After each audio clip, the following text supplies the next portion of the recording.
Dealer जी चाचा होते कहीं तो गाड़ी सुनबे के मन करे।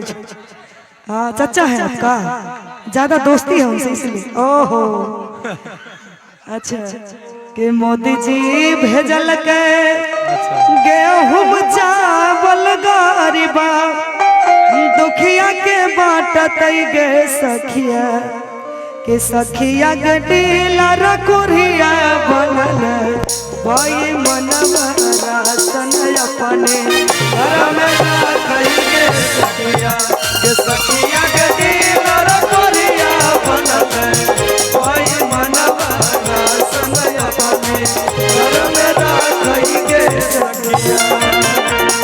मोदी जी भेजल गेहूं चावल गरीबा दुखिया के बाटत गे सखिया।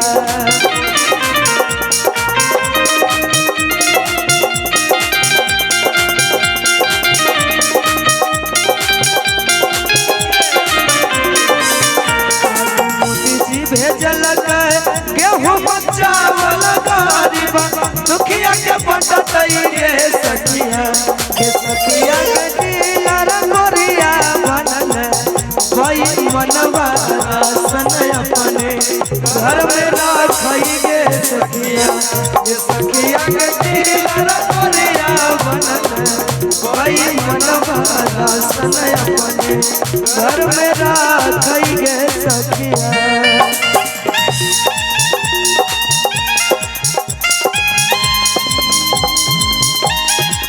क्या बात है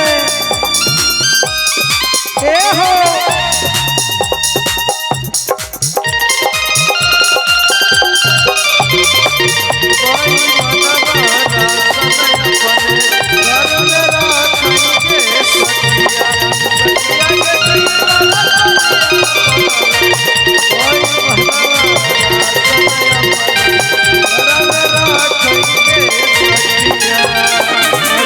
गरीब के राशन बेच के डीलर कुरिया ढालै छै तू महला गे सखिया।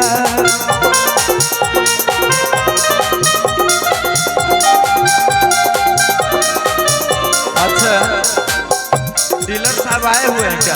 डीलर साहब आए हुए हैं? हाँ पीछे है पीछे आए हैं। रुपया के डर से लुका रहे हैं, देख रहे हैं। एक बार हम चाहेंगे सर। सुनिए ना मनु भाई, डीलर साहब भी हैं और प्रखंड अध्यक्ष साहब भी है हमारे संतोष भैया। क्या बात, वो भी है यहीं पे होंगे। देखिए इसमें बुरा मानने की कोई बात नहीं, गाना एक इंटरटेनमेंट के तौर पे बनता है। गाना एक अलग जगह पे है। हाँ हाँ जरूरी नहीं है कि सब डीलर वैसे होता है। आगे गरीब के राशन बेच के डीलर कुरिया ढालै छै तू महला गे सखिया।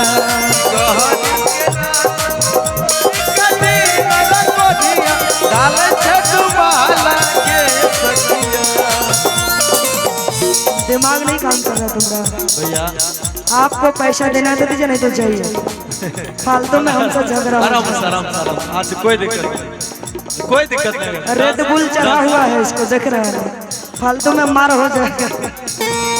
एंजॉय कीजिए थोड़ा सा आराम से, कोई दिक्कत नहीं। आज गरीब के राशन बेच के डीलर कुरिया ढालै छै तू महला गे सखिया के सखिया के पीएम सीएम डीएम कुछो नहीं कहे राशन डीलर कुरिया रखई गे सखिया के डीलर कुरिया बनल भाई मनवा राशन डीलर कुरिया रखई गे सखिया।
के राशन बेच के डीलर कोरिया डाल छनु महला गे सखिया